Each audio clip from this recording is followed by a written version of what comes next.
Selamat jumpa adik-adik, salam sejahtera semuanya. Pada kesempatan kali ini akan saya sampaikan materi tentang optik. Materi optik sebenarnya cukup luas karena keterbatasan waktu. Maka pada kesempatan kali ini yang akan saya sampaikan adalah tentang pembentukan bayangan dan pemakaian rumus-rumus dasar optik. Untuk lebih jelas, perhatikan materi berikut.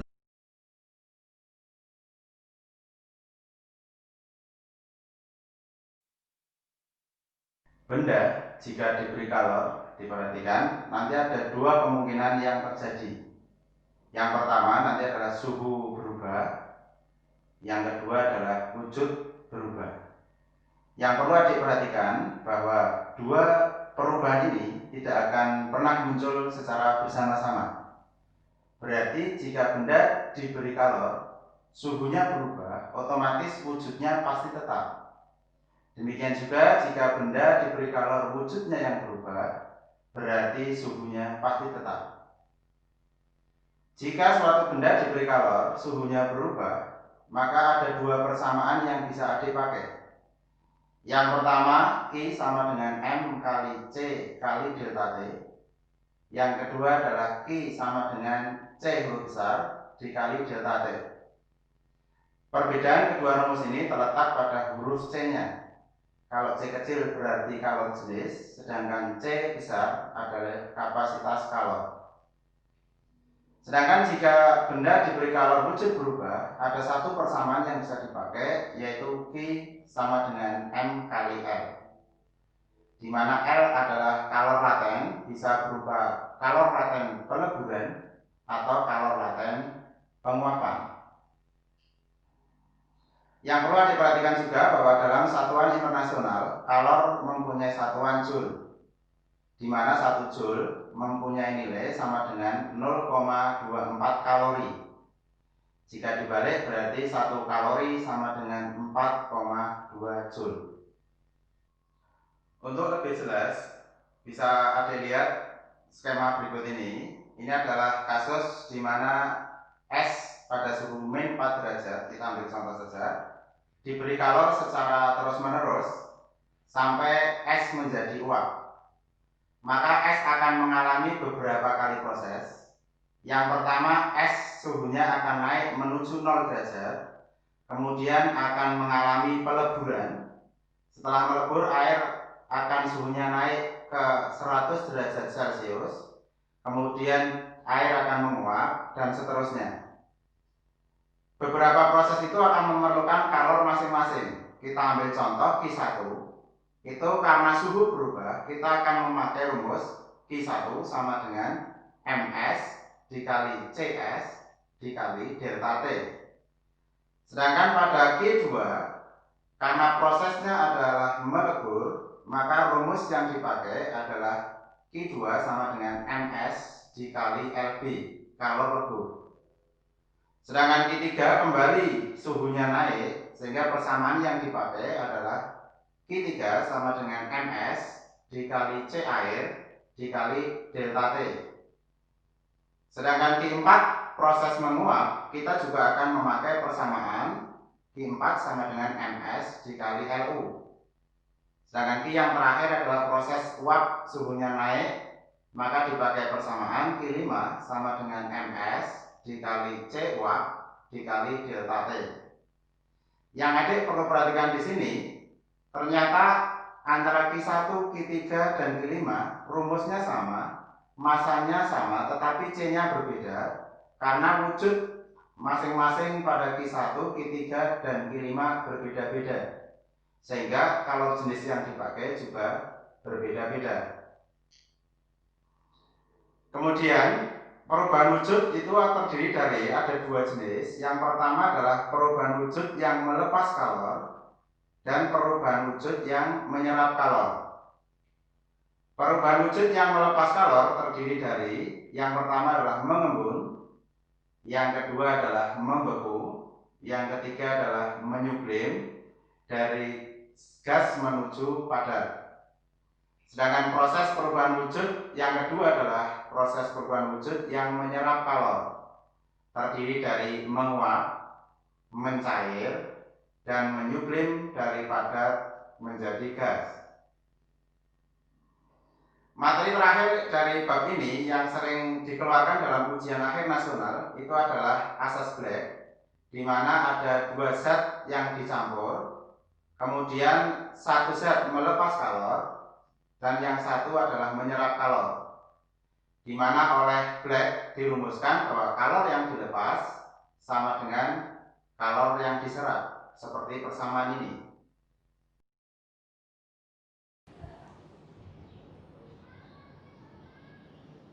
Untuk lebih memperjelas dan memperdalam materi yang tadi saya uraikan, maka perhatikan contoh-contoh soal berikut ini. Contoh soal yang pertama, saya ambilkan dari soal Eptanas tahun 2001 yang bunyinya sebanyak 500 gram air dipanaskan dari suhu 30 derajat Celcius sampai 80 derajat Celcius. Bila kalor jenis air 4200 Joule per kilogram derajat Celcius, maka kalor yang diperlukan berapa Joule?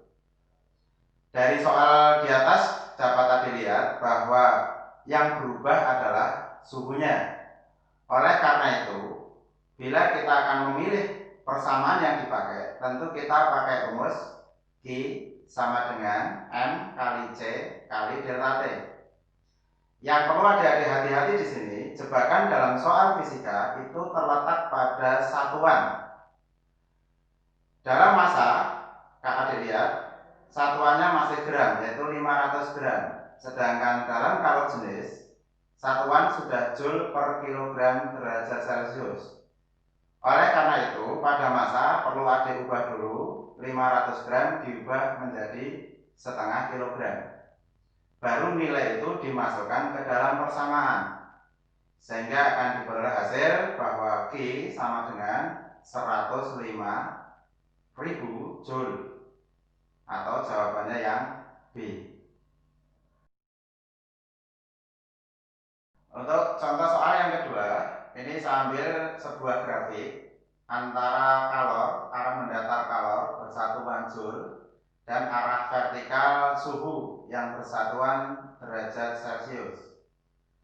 Pada soal ini ditanyakan dari grafik, jika kalor lebur zat adalah 7,5 Joule per kilogram, berapa massa zat tersebut?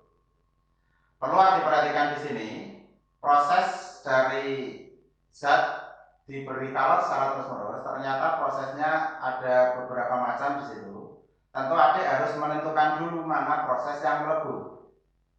Dari konsep yang saya berikan tadi, A ke B itu adalah proses suhunya berubah, B ke C adalah perubahan wujud, C ke D adalah suhu berubah lagi, D ke E adalah perubahan wujud, dan terakhir suhu naik lagi.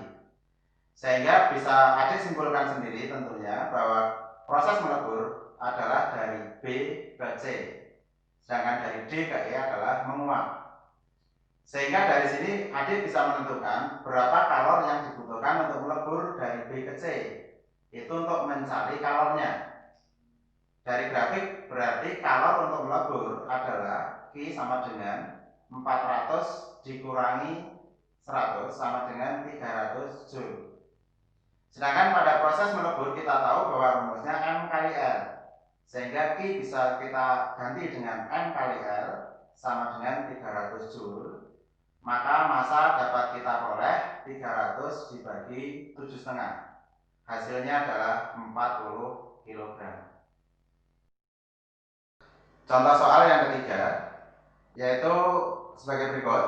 Untuk mengubah 50 gram es suhu min 10 derajat Celcius menjadi air bersuhu 20 derajat Celcius, berapakah kalori yang dibutuhkan? Di situ diketahui kalori jenis air 1 kalori per gram derajat Celcius, kalori jenis es setengah kalori per gram derajat Celcius, dan kalori lebur es 80 kalori per gram. Untuk menyelesaikan soal ini, adik bisa membuat dua buah titik awal dan titik akhir. Titik awalnya adalah min 10 derajat Celcius dan titik akhirnya adalah 20 derajat Celcius.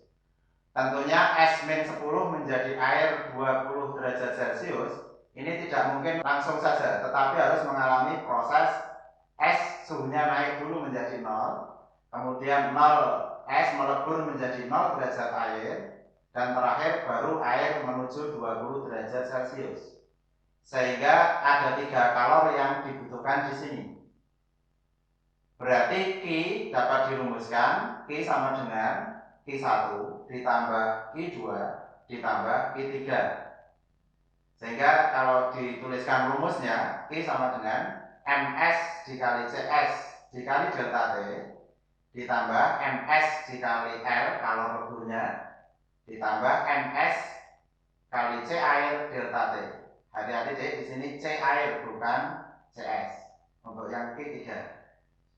Kalau angkanya dimasukkan berarti Q sama dengan 50 kali setengah dikali 10 ditambah 50 dikali 80 ditambah 50 dikali 1 dikali 20.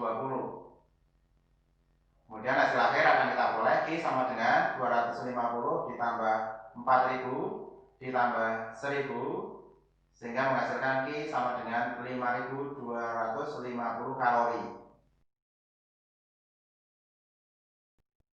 Untuk contoh soal yang terakhir, yang nomor 4, ini adalah pemakaian asas black. Saya ambil contoh air sebanyak 20 gram, suhu 80 derajat Celcius, dicampur dengan 30 gram air, suhu 10 derajat Celcius. Bila kalori jenis air 1 kalori per gram derajat Celcius, berapakah suhu akhir campuran? Untuk menyelesaikan soal ini yang lebih mudah, kita buat sebuah garis percampuran. Yang paling bawah adalah suhu rendah, kita ambil aja 10 derajat paling bawah, kemudian yang atas kita ambil 80 derajat. Kita misalkan di tengah kita kasih huruf T sebagai suhu campuran. Berarti massa 30 gram, kita anggap aja M2, menuju T, dia akan menyerap kalor. Sedangkan massa yang 20 gram, anggap saja kita M1, dari 80 derajat Celcius menuju T, dia akan melepas kalor. Menurut asas Black tadi, bahwa kalor yang dilepas itu akan sama dengan kalor yang diserap. Sehingga bila dilanjutkan, Q1 sama dengan Q2. Karena Q1 adalah massanya adalah M1, berarti dalam memasukkan ke dalam rumus, massanya adalah M1 dikali C air dikali delta T. Sedangkan pada Q2, karena massa yang mengalami menyerap kalor adalah M2, maka pada Q2 rumusnya M2 dikali C air dikali delta T. Hati-hati dalam menentukan delta T. Konsep matematika mengatakan bahwa selisih suhu itu adalah suhu tinggi dikurangi suhu rendah. Sehingga delta T untuk Q1 bisa ditulis 80 dikurangi T. Sedangkan pada perubahan suhu pada Q2, delta T-nya berisi T-10 karena T suhunya lebih tinggi dari 10. Kalau kita lanjutkan secara matematik, maka akan diperoleh persamaan 1600 dikurangi 20T sama dengan 30T min 300. Yang mengandung T kita jadikan 1, yang tidak kita jadikan 1, akan muncul 1600 ditambah 300 sama dengan 30T ditambah 20T. Yang terakhir 1900 sama dengan 50T, berarti T sama dengan 1900 dibagi 50, hasilnya 38 derajat Celcius. Berarti jawabannya C. Namun perlu diketahui bahwa cara-cara semacam ini mungkin adik sudah jenuh. Maka Primagama akan mencoba menyampaikan cara smart yang kita kenal dengan smart solution untuk soal seperti ini adalah sebagai berikut. Rumus smart solution yang bisa adik pakai nanti adalah T sama dengan M1 dikalikan T1, jadi massa langsung kalikan suhunya, ditambah M2 dikalikan T2 dibagi jumlah massanya M1 ditambah M2. Kalau itu adik lakukan, maka langsung diperoleh M1 kali T1 adalah 1600 ditambah 300 dibagi 50, maka hasilnya adalah 38 derajat Celcius.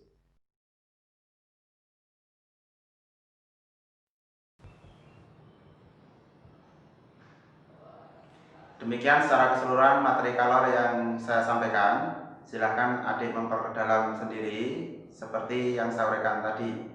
Sekian, kita jumpa lagi pada program berikutnya.